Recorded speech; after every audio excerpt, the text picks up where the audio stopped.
Hello and welcome to this bonus episode of Melee's Turn Wheel, where today we're going to be continuing our journey through the Suikoden series.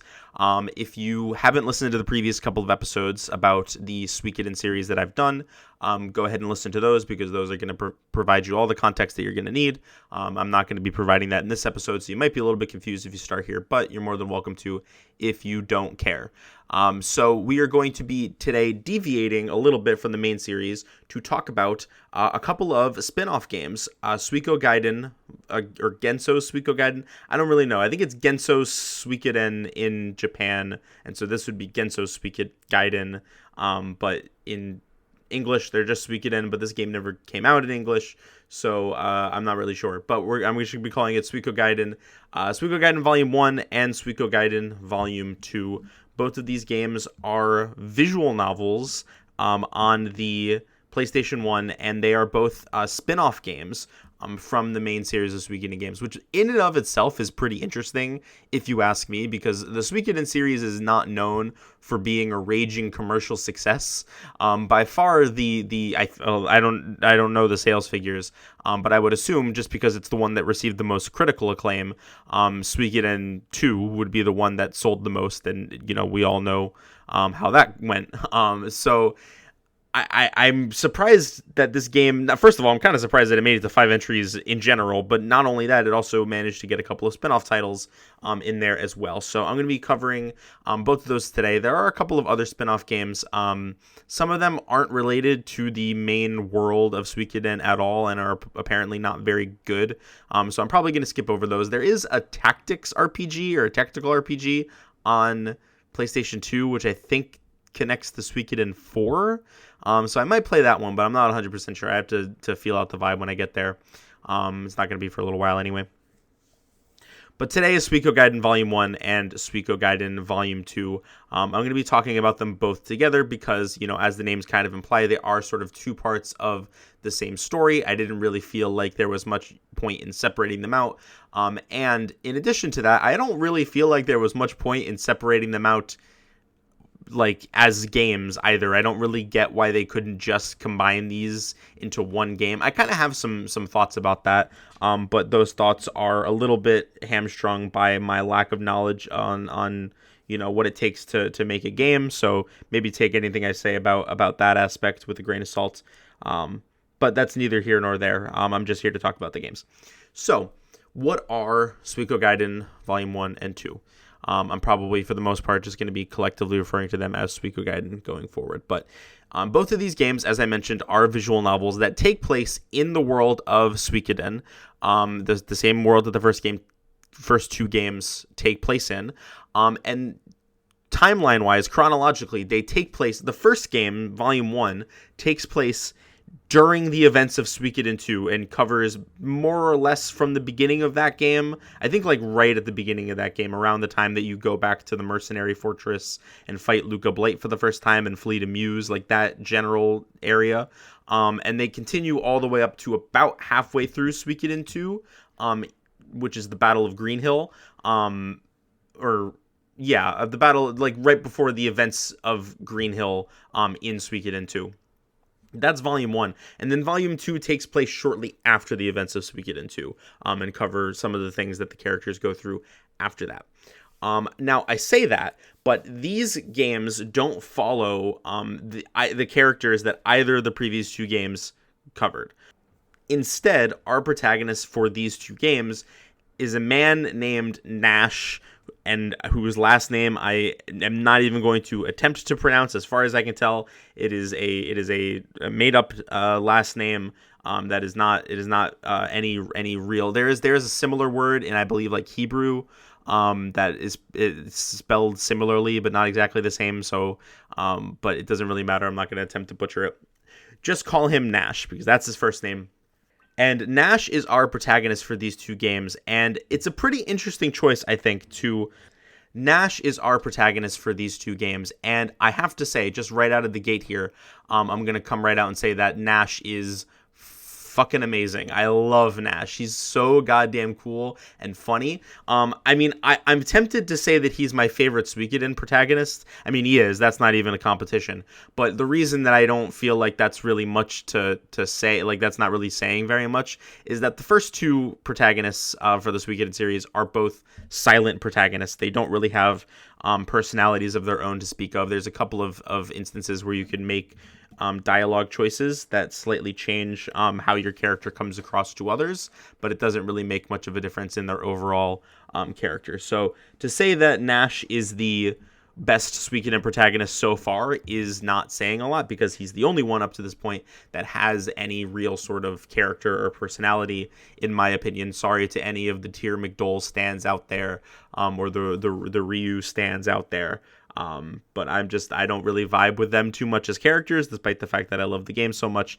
They're just, I mean, it's like saying that Red is a great protagonist, you know what I mean, from Pokemon, or like, Link in certain games would also fit in that description. I think in some games, despite the fact that he's a silent protagonist in all of them, I think Link definitely gets a lot of characterization in games like Breath of the Wild, or even something like Wind Waker.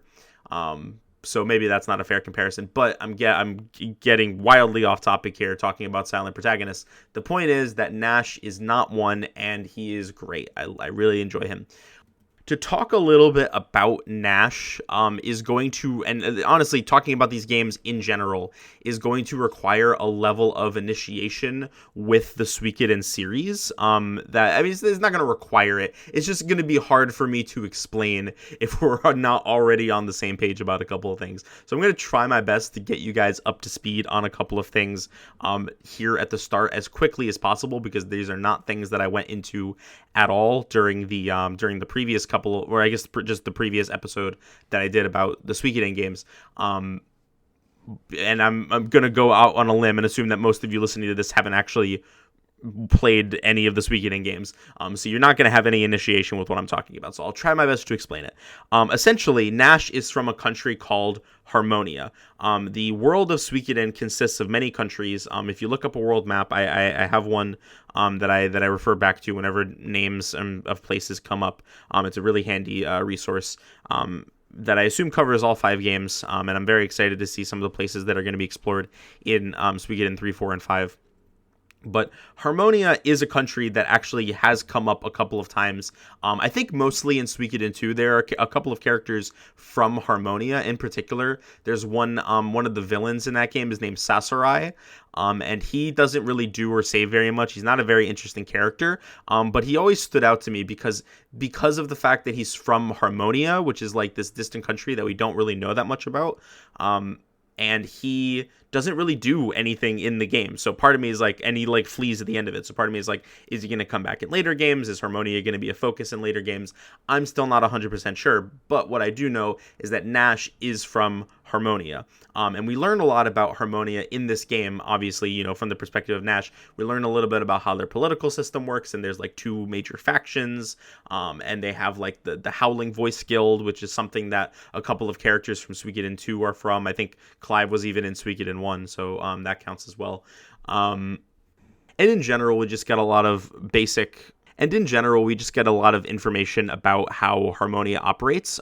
Some of it, I would say, is handled not great. Not necessarily that it's not interesting, but that it's kind of like spread out and dispersed awkwardly. For example, I'm gonna get a little bit ahead of myself here. I'm gonna talk more about this later. But I'm gonna get a little bit ahead of myself and say that towards the end of Volume 2, we get a huge amount of exposition dump about like Harmonian imperialism and how it treats its citizens of like the countries that it invades, and how there's like different tiers of citizens and classes that make up Harmonian citizens, depending on whether you're a natural born Harmonian citizen, whether you were a country that was invaded and surrendered peacefully, or whether you were a country that was invaded and had to be defeated in conquest. And like all that stuff's super cool and interesting, but it's all shoved right at the end of the game, and I feel like that's such a missed opportunity. But I'm I'm gonna, be a little bit positive here for a second, because despite some of the shortcomings in that regard, I think the fact that not only is this like so imagine that imagine that you're fucking Konami, right? And Konami is a big video game company, especially back then more so than they are now. So, maybe it's not like small indie company Konami or whatever, but, you're Konami and you're making a series of JRPGs, right? And you make 2 JRPGs that are like pretty ambitious in their storytelling, relatively speaking, at least, they're in the same vein as like Final Fantasy or whatever, where they're clearly attempting to tell some cool and interesting stories here. And you put out 2 of these games, right? And then you're like, all right, we're gonna make maybe they had a different team on it, or like a different I actually probably should check. Let me check real quick to see if it's like the same like writing staff and director.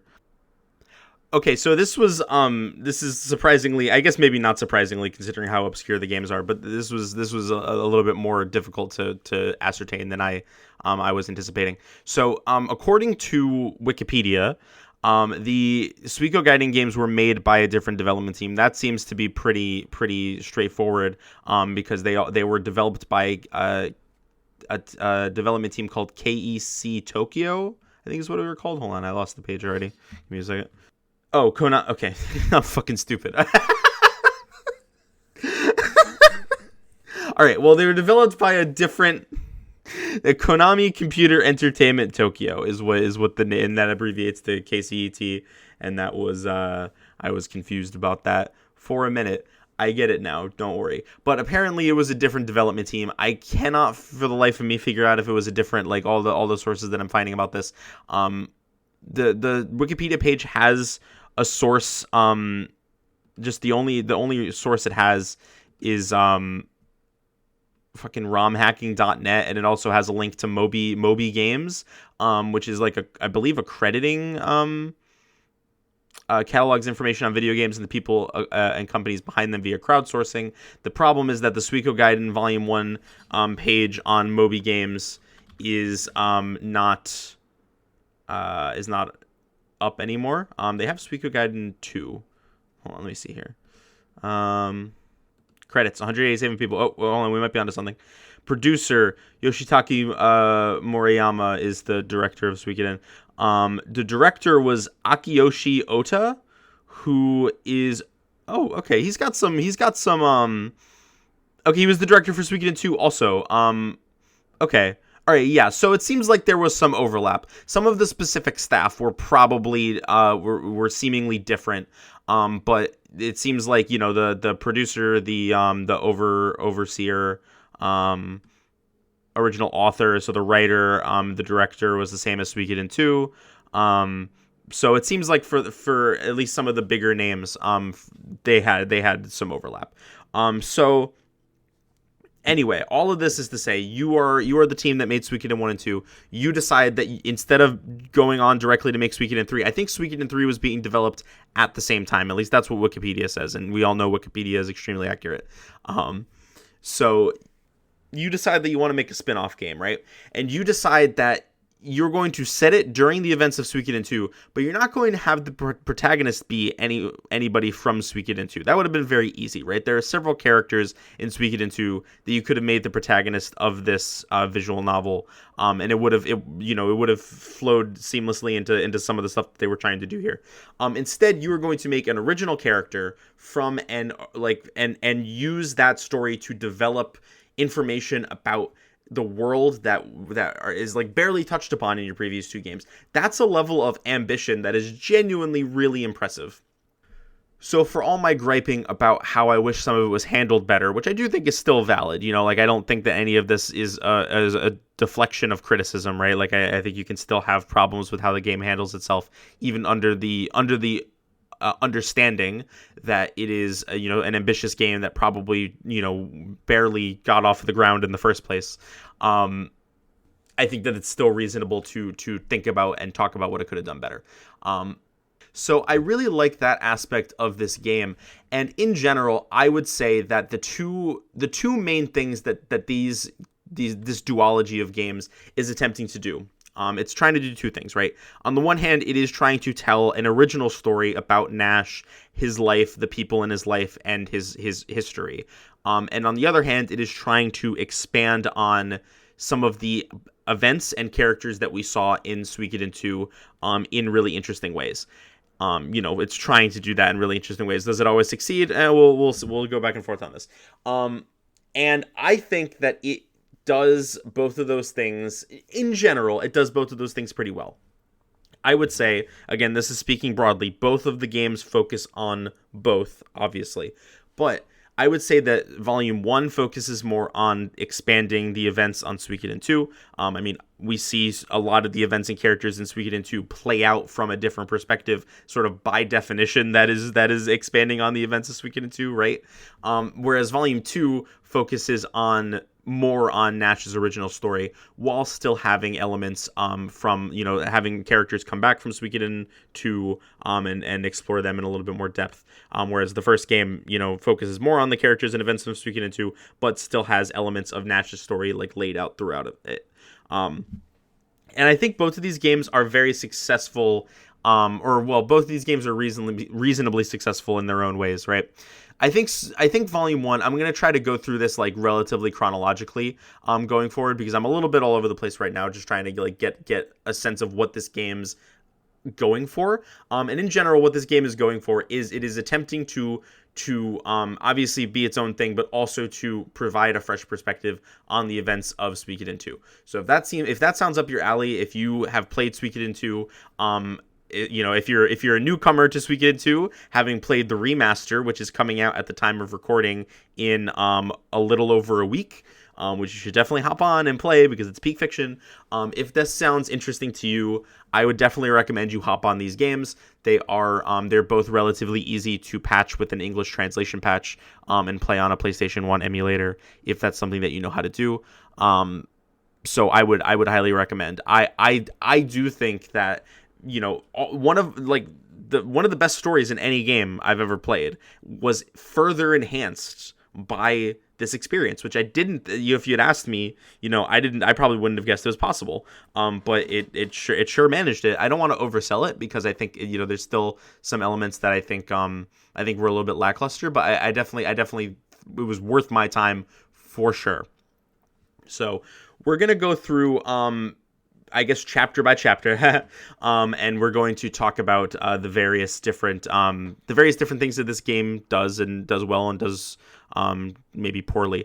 This is the only, up to this point at least, the only game that is separated like this into chapters. Suikoden 1 and Suikoden 2 did not have any sort of chapter system, whereas this is a much more traditional. I think they're called episodes in this.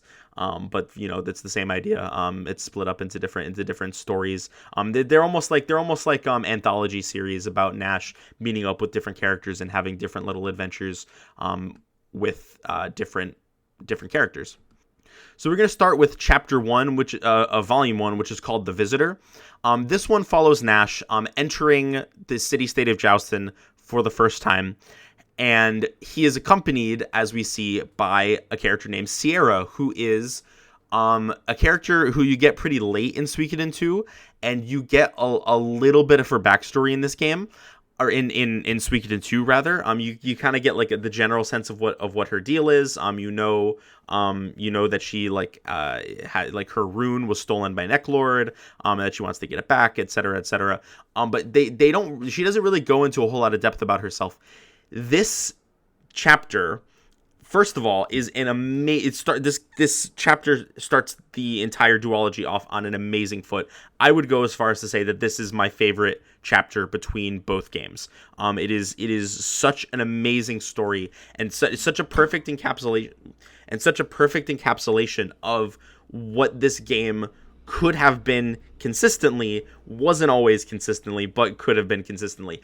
And that is Nash meeting characters from Suikoden 2 and bonding with them and bringing new information out of them in ways that are really cool and interesting. And this chapter does that in spades. I think that Nash and Sierra have such great chemistry together. First of all, this is the only chapter where Nash, at least as far as I can remember, maybe I'll remember a different one as we go forward. But this is the only chapter where Nash and one other character are paired off and sort of like get to spend the entire chapter together. For the most part, Nash spends these chapters with a large group of characters from Suikoden 2, if there are any characters from Suikoden 2 at all. This is the only one that focuses on just Nash and another character. And I think, frankly, if they had just done this 8 times, or maybe like 5 or 6, depending on, you know, like how much time they wanted to dedicate to doing just stuff with Nash, then I think that this game would have been better for it, because the way that this chapter handles Sierra's character is amazing. The entire chapter gets to be dedicated to the relationship between Nash and Sierra, and exploring Sierra's backstory, of which this chapter does an amazing job. The sort of villain of this chapter is a vampire who Sierra used to be in a, I guess it's implicitly romantic. Maybe it's explicitly romantic. I don't actually remember. But you know, he was going to die, and she, you know, revived him and made him immortal, and the two of them, you know, formed a bond. Eventually he left. It talks a little bit about, it expands on the backstory we do know about from Suikoden 2, where a large group of people left, Necklord among them. I think Necklord stole the rune, and a bunch of them. I don't exactly remember all the details, but I do remember really, really liking it. And it ends in a really cool, you know, as far as a visual novel goes, quote unquote boss battle, where you like Nash fights off this vampire with Sierra, and it's a really cool fucking fight. Great stuff, amazing stuff, and like the perfect distillation of what I would have loved this duology to just continue to be about. Frankly, to be quite honest, I would have loved to see Nash and Sierra just like an entire game dedicated to just Nash and Sierra going on an adventure together. That's how good I think their chemistry is, and how, you know, interesting I found their relationship to be. But at the same time, I also respect that it doesn't try to overstay its welcome. Nash moves on. Nash in general is sort of a drifter character, and I like and respect that about his character. He doesn't stay in one place for too long because he has a lot of emotional baggage. So he decides to move on, and doesn't spend a lot of time talking. Sierra doesn't come up again after that, which is a little bit unfortunate. But chapter 2 covers the events of what happens in Muse, and you can see so at various points throughout both of these games, there are dialogue choices you can make. Some of them are locked behind something called luck, which is a point that you can accumulate by making certain other choices. And depending on the choices that you make, you get more luck, and then that unlocks other choices later on, which can affect certain things that happen. So, for example, this is a really good introduction to the concept in Chapter 1, which is that depending on a choice you make, Nash can either fight, before he fights the vampire, the vampire has like a butler, an evil butler and an evil maid, and depending on the choice you make, you can fight either the butler or the maid. I fought the butler when I played, so... and there's a few other instances like that. I don't know what all of them are. The documentation on this game is actually very, very bad, as you might be able to expect, considering it's a Japanese-only obscure spin-off game to an already obscure series of JRPGs. So you have to forgive me if I don't have access to all of that information at my fingertips. I have considered going back to do a second playthrough, but I'm not really interested in doing that for a little while. The reason that I'm bringing this up now is because this is where it starts to become like more prevalent, because as he enters into Muse, there's a whole bunch of different characters that he can interact with, depending on the choices that he makes. There's a character named, I believe, Annalie, who is a character in Suikoden 2. If you unlock her and a few of her companions, that she unlocks the music room, basically, where you can listen to certain songs from the game's OST. But you might instead meet a character named Hauser, I think is his name, who's like a general later in the game in Suikoden 2. There's a scene that you can get with I forget this, Maximilian, I think is his name. Like he's a character from Suikoden 1 that comes back in Suikoden 2. I think he's in Suikoden 1. He's a pretty funny guy. I don't think I got that scene, but it seemed pretty entertaining from what I saw clips of. So a lot of choices like that are going to make smaller differences in who you're able to interact with and get extra scenes for, which may impact your enjoyment of the game, right? Because if you see certain characters that you already like, then you might be more inclined to be interested in what this game does with them. Whereas if you see characters that you're not very interested in, you might not care. But for the most part, I think that most of the extra scenes that I saw were pretty good. This chapter's main story, though, covers something really, really interesting to me, which is the betrayal of Jowy in the events of Suikoden 2. Because if you remember, if you played Suikoden 2, you'll know that the whole lead up to that betrayal in that game is that you, the protagonist, and Jowy infiltrate a Highland camp. You get caught. And Jowy has to buy time for you by staying behind to fight off some soldiers. And you manage to escape. Now, what happens after that is left as a big mystery that you never find out the answer to, at least not explicitly. Jowy does make it back. It takes him most of the rest of the day. There's an amazing scene, one of the most iconic in the game, where you and a couple of other characters who are close to Jowy are waiting outside the city for him to come back. And as the sun continues to go down, you start to think, is he going to come back? Your sister offers to tell you to leave multiple times, and she'll wait, and you can just tell her to go. You can just fuck off. I'm pretty sure that I've never actually tried, but you can just go fuck off. And then she'll be like, "Hey, Jowy's back." But the payoff of that is that Jowy returns. You have a big emotional moment with him, where it took him a while to get back, and you and you have a good reunion scene there. And of course, within the next couple of days, he betrays you, and opens the city gates to let the Highland army in. And presumably he was captured or something happened to him in that brief window of time that he was gone that convinced him to do this. And you do get a good amount of insight into his motivations in Suikoden 2, but it always felt like an aspect that could have and should have been fleshed out more. That's actually one of the areas of the story that I'm not as big of a fan of, because I think that for such an important and emotionally weighted moment for these characters, it doesn't really feel like it has the proper justification in the moment, which is fine, but then it doesn't feel like it's expanded upon enough later to ever feel like, what they were building up to there was fully capitalized on. This game takes the opportunity, because as Nash, this is a really great scene. This is the only time that this ever happens, I think. Because in this chapter, Nash also sneaks into this camp and is there at the same time as Ryu and Jowy, and there's a scene between Ryu and Jowy and Nash and Nash has the same lines as a Highland guard that you interact with in Suikoden 2. So that guy was Nash the whole time, and that's so fucking funny to me. That's hysterical, and I really like that aspect.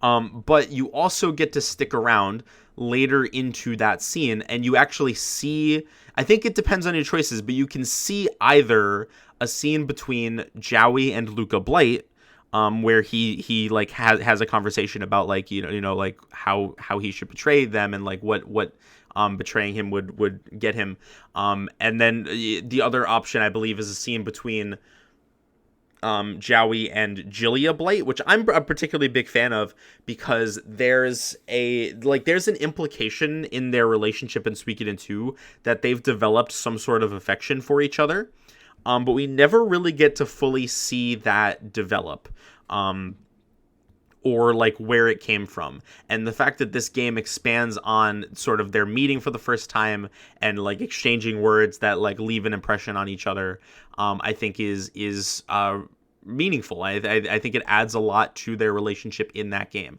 So I would say that this chapter, as a story by itself, is less good than Chapter 1, but as an expansion of Suikoden 2, I actually think it's far better and far more important. And it adds a lot to that game that I think is some of the aspects of the game that I think are a little bit lacking are rectified here, which I think is great. What it boils, in case you're curious, what it boils down to, in case you don't actually want to like go through the fucking the hassle of setting up a emulator and a translation patch. Basically, something that's like hinted at but never really expanded on in Suikoden 2 is Jowy's relationship with his mother. Because like there's like a fixation, especially early on Jowy getting to speak with his mother, as they're like dragging him away from his house at the beginning of the game, having branded him a traitor.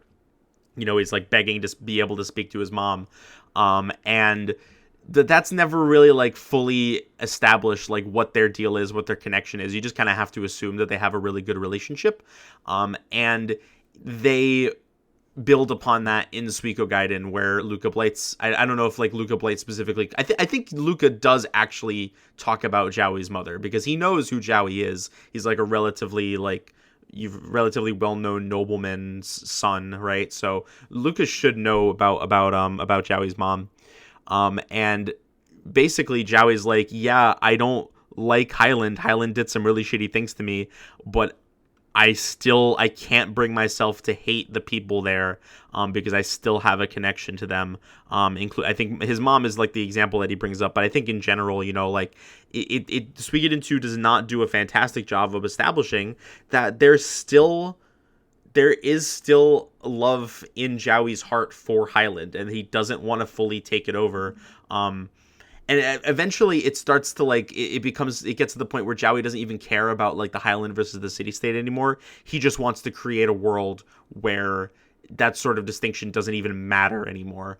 And some of again, a lot of that is built, is like established and sort of hinted at in Suikoden 2, but I think that this game builds on it in really cool and interesting ways.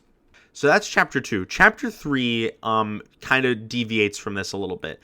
I did say earlier that chapter 1 was the only one that focuses on just Nash and one other character. That's not entirely true. Chapter 3 does that a little bit. But it also depends on what route you take, which takes me to an aspect of this game that I think is pretty interesting, is that in both Volume 1 and Volume 2, there are 2 different Chapter 3s that you can visit depending on your choices. And really all it is that in both versions of both games, you can only visit one version of Chapter 3 if you have maxed out luck, which you are very unlikely to have on a blind first playthrough. So you can think of the alternate Chapter 3s as like incentives to replay and see like, oh, what would have happened if I had max luck for this? I think the fact that they take max luck is like a really good way to make them stand out from other luck-based choices in the game, because they're like, oh, wow, I need a lot of luck. I need to have saved all my luck up to this point, basically. So I think that that's a good way to like stick it in the player's memory of like, oh, this is something that I could come back to maybe on a second playthrough when I'm a little bit more prepared. And I think it's helpful to establish that as like a replay value idea rather than it being like a true alternative to Chapter 3, because I think in both cases the tone of the Chapter 3s are like really weird. And I'll focus on Suikogaiden 2 a little bit later.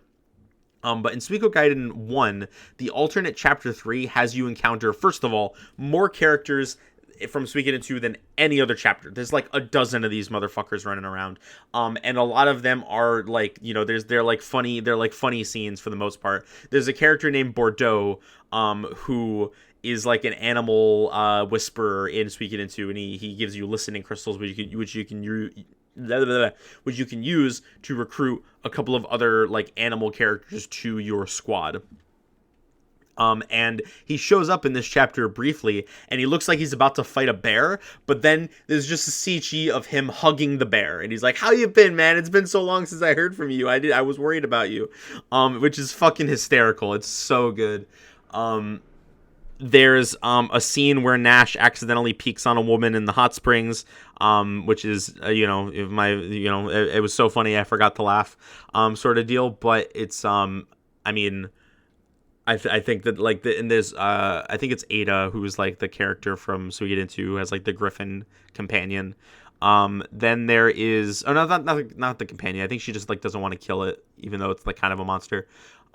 There's Suikoden. There's a character in Suikoden 2 named Hoi, who like swindles people. He pretends to be Ryu, for example, and the way you recruit him is by, as the real Ryu, you can confront him about it, and he can join up with you, which is pretty fun.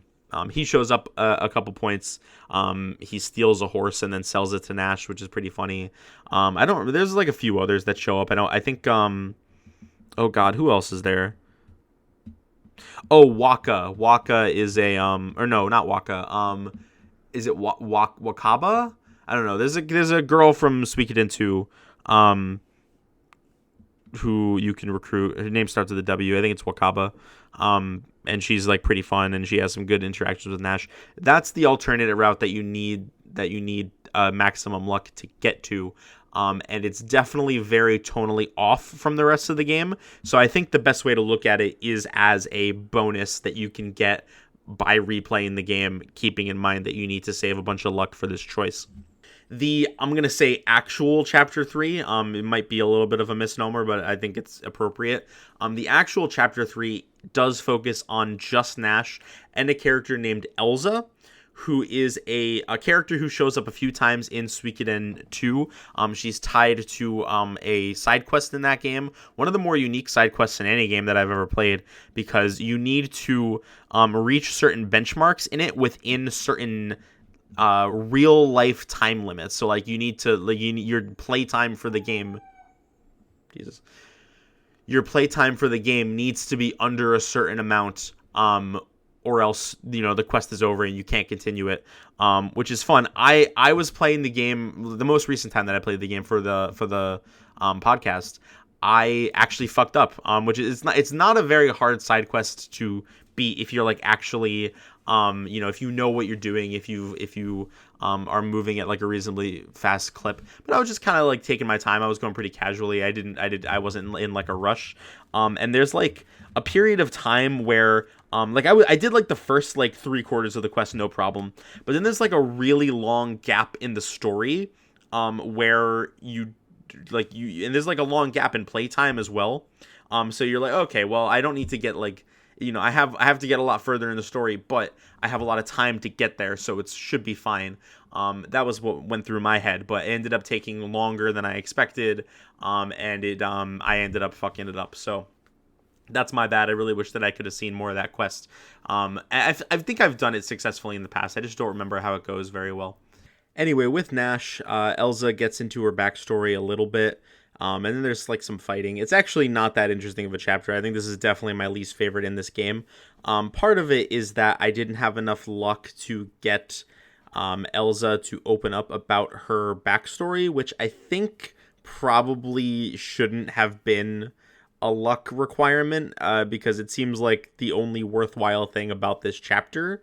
It does expand a little bit on the Howling Voice Guild in general, and Nash's relationship to it, etc. So there's some stuff in here that's kind of interesting, but the bread and butter seems to be, like this is an opportunity to learn more about Elza and possibly even Clive, since they're pretty connected in Suikoden 2. The impression that I got is that Elza was an ex-member, and that she had committed some sort of crime, and that Clive was tasked with killing her. But I don't really know anything else about it other than that. So maybe I'll have to go back and reread that scene at some point. There is a full playthrough of this game on YouTube, but it's not like it's not comprehensive. It's not like a full list of all scenes or whatever. It's just some guy doing a playthrough. Which is helpful for me, especially seeing the alternate chapter 3s without having to go back and replay the whole game, which was very nice. And then finally we have chapter 4, which is the last one in this game. It takes place during so in Suikoden 2, one of the best arcs in Suikoden 2 is the Battle of Green Hill, or rather the Green Hill invasion, I guess you could say. Green Hill infiltration is the right word, is the word I'm looking for, where Green Hill is captured off screen and you're not really sure what's going on. Green Hill is one of the major cities in the territory that you're fighting with. So you have to infiltrate under the guise of students attending the local college. And you figure out sort of over time what exactly happened there. And the plan that like Jowie comes up with in order to capture Green Hill is like so cool. One of the best aspects of the game.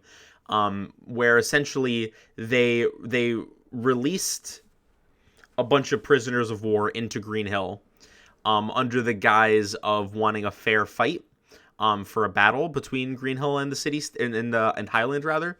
But the Highland army never actually attacks. They just wait and set up a siege. And with all the extra mouths to feed, it ends up with infighting. The Muse soldiers, the prisoners of war that I mentioned, have weapons, so they're able to stage like an armed revolt. And Green Hill essentially destroys itself from the inside. And that whole arc is about the mayor of Green Hill, like talking about how much she loves the city and how she was so devastated seeing it tear itself apart like that, and the petty infighting. And so this chapter expands on that backstory a little bit. It expands on the conflict that we see leading up to what happened in Green Hill in the events of the main game. And I wish I could say that it was unilaterally successful at this. I do think there's some really cool aspects of this chapter. I really like Nash here. He commands a lot of authority and makes a lot of claims about shit that he's done that just aren't true. He just makes a whole bunch of bullshit up so that people will listen to him because they're very directionless right now. They don't have a clear sense of leadership. They have Teresa, but people don't really like to listen to Teresa, and she's not really like a military advisor anyway. So there's a lot of flailing around trying to figure out what to do. So Nash kind of gets people to get their shit together and stages a pretty good defense of the city.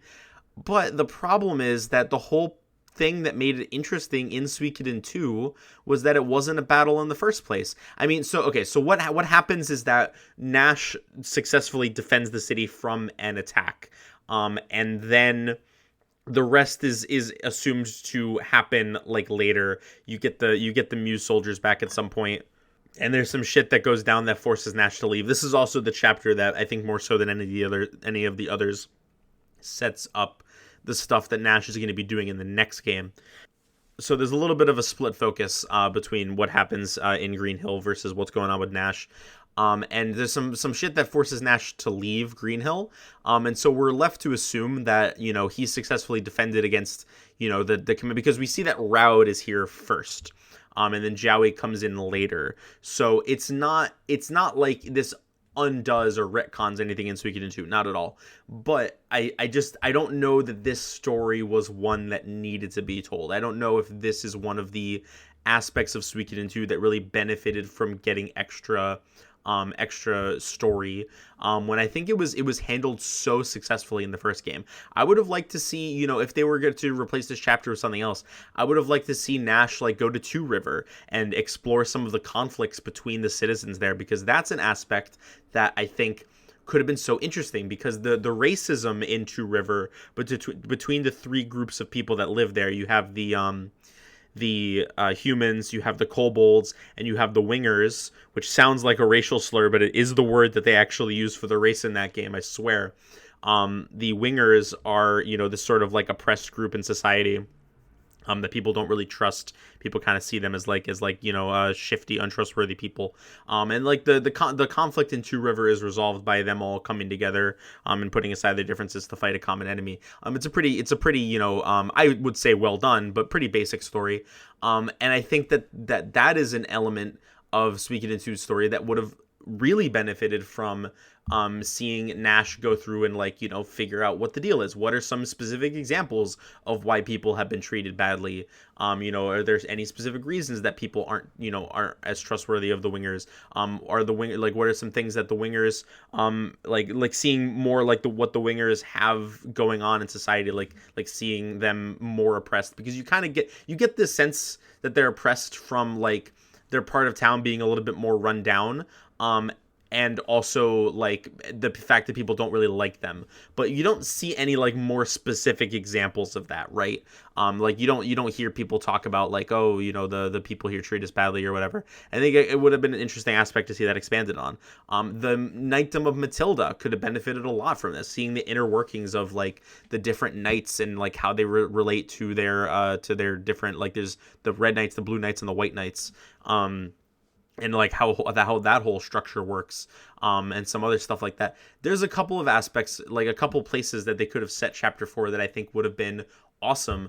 And the Green Hill chapter is good. I like what happens there.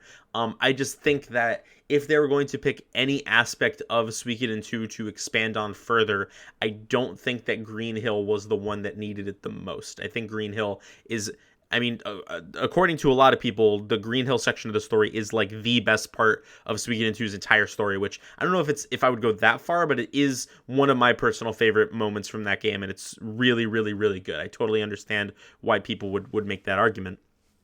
So I'm not as big of a fan of that one as I wish I was, and I think it ends on a really weird note too, because it's kind of just like, because it leaves off, like, halfway through Suikoden 2's story. And so you might assume that Volume 2 takes place in the back half of Suikoden 2's story and focuses on some stuff that happens in the later part of that game. But no, Volume 2 just skips completely to when the war is over and is after the events of Suikoden 2. So I don't really know.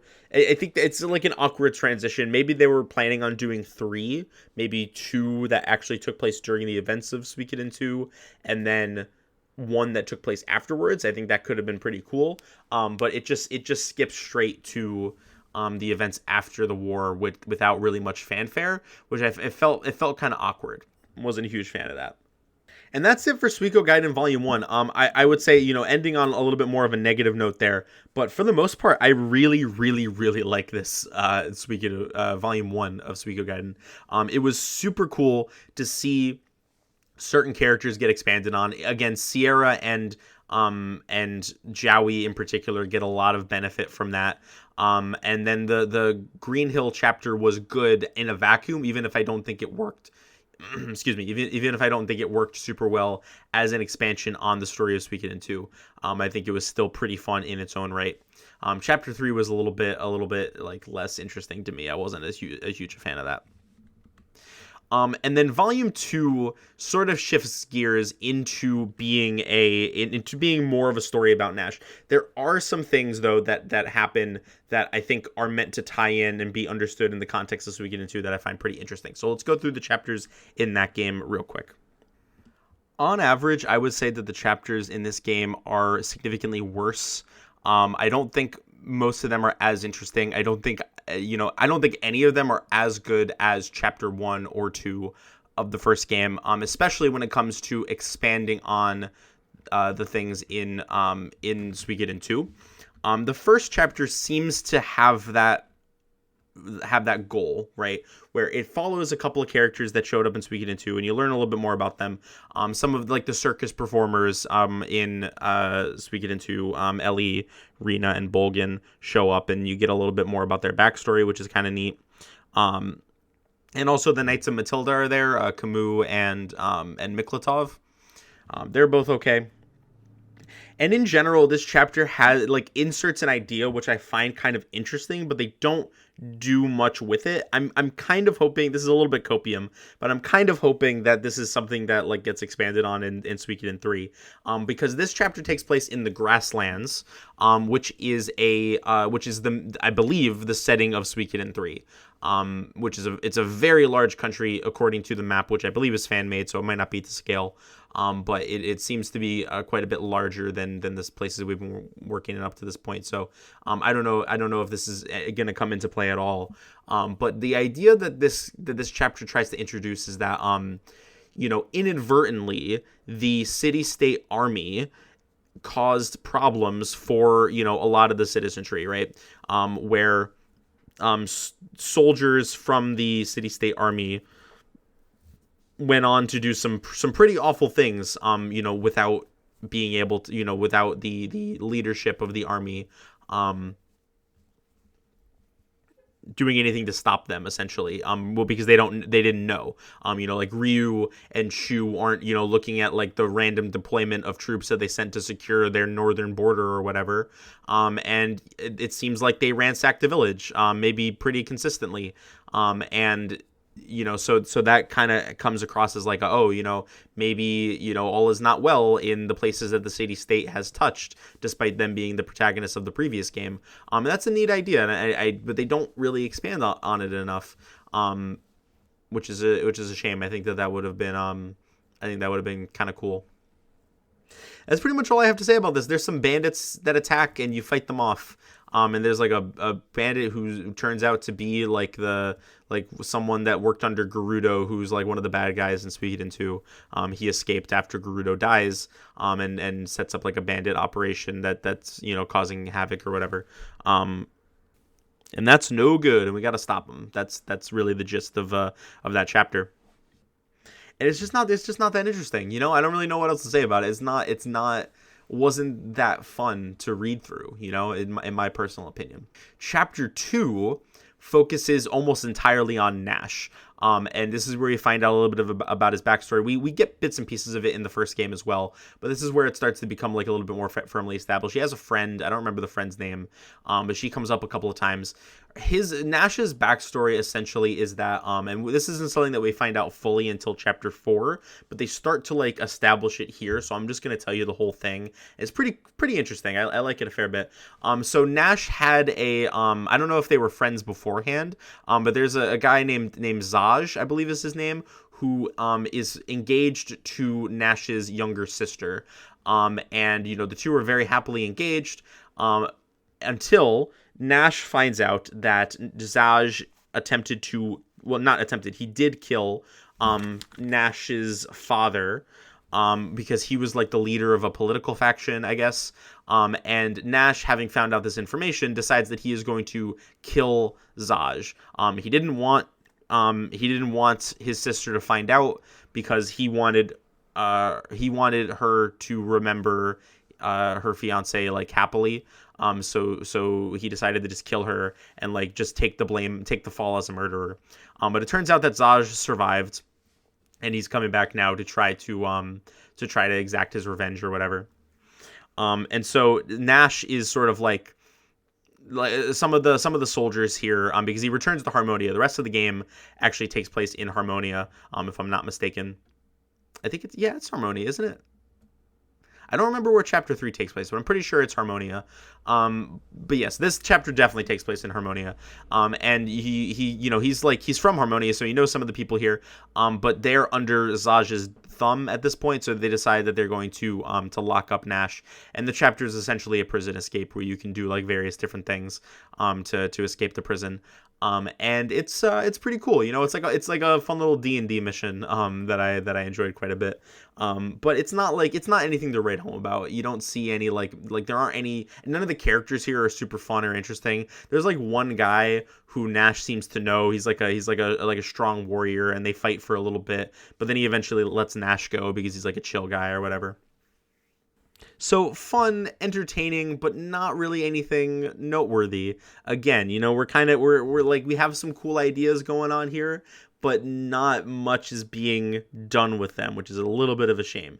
And chapter 3 kind of goes completely off the rails. So like in volume 1, we have two different chapter 3s, and chapter 3 that you're supposed to go to first, the one that does not require you to have max luck, is like mostly normal. It is like still a little bit weird though. So you go, you meet up with Futch and Humphrey, who are two characters from Suikoden 2. They're actually characters that go all the way back to Suikoden 1.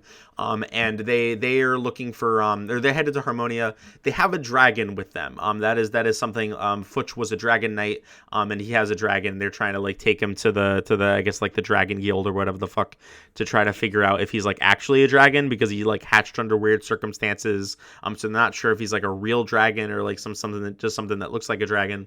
They're not 100% sure. His name is Bright, and he's very, very cute in this. He's like a cat basically. He's pretty adorable, or like a puppy maybe. The conflict here, though, is that the village that they're in doesn't like dragons, because there is a dragon from the nearby mountain that comes down and attacks them from time to time. And Nash basically organizes a group to go out and kill the dragon. And it goes very, very badly. They all almost die. But then Bright's able to come in and help out, because apparently, and this is like, they don't expand on this at all, which is a shame, because this would be such a cool aspect of world building if they like explained or elaborated on it in any way. But it seems like dragons in this world come from a parallel dimension that they can open portals to sometimes. Like, it seems like the dragon in question, the dragon that they're trying to kill, like wanted to go back to his home territory. Like his home dimension. Maybe it's not a different dimension. Maybe it's just like a portal to a different place. But it seems like it's just a fucking like portal to a different dimension. But like for whatever reason he couldn't open his portals properly, and so Bright's able to like help him open up his portals. Something like that, and then the dragon leaves, and then they just kind of like go about their fucking day like nothing happened. Like I don't know, I would like maybe have like a fucking dragon scientist there be like, oh yes, the dragon dimension is this distant realm that we still don't know very much about. Like, I don't know, that's fucking rad. Like, do something with it, but they don't. It's just such a shame. It's like they wanted to use this game to like establish okay, so here's my theory. This is a complete headcanon. This is like, there's no evidence for this whatsoever, but here's what I think, all right? They were going to make a third one of these. They were going to have two that focus on characters and events from Suikoden 2. And then they were going to have the last one be entirely about Nash. But for whatever reason, probably for time reasons or budgeting reasons, they could not make all three games. So instead of just scrapping the middle one, which I think probably would have been for the best, they instead took some of the ideas that they had from that game and put them in this.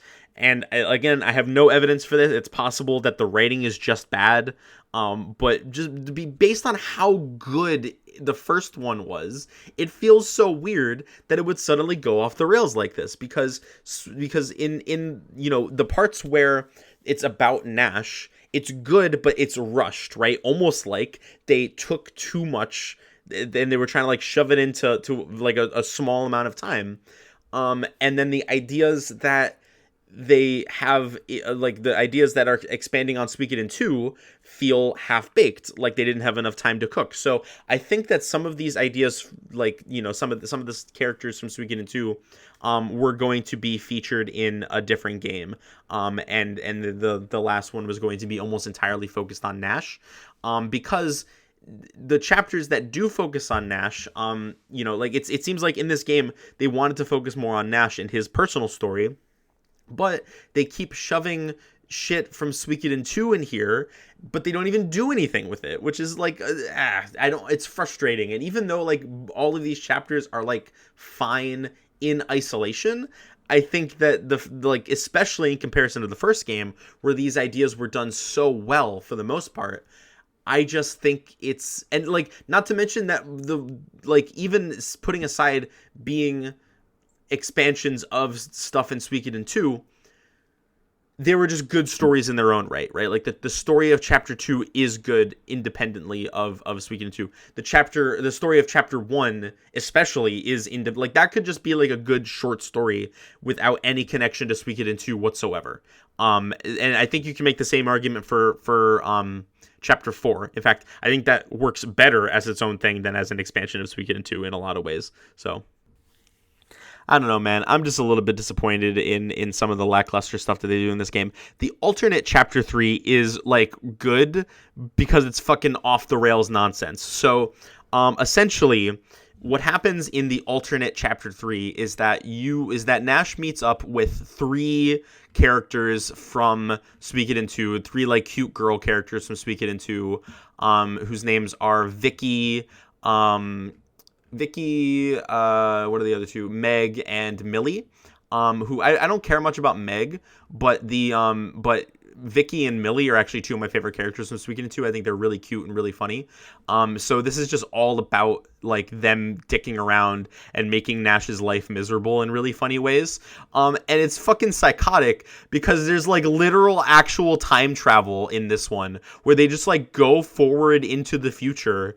And, like, an older version of Meg is there. There's a guy named Tony who's kind of a cool guy in Suikoden 2. He has a fucking wife and kid now.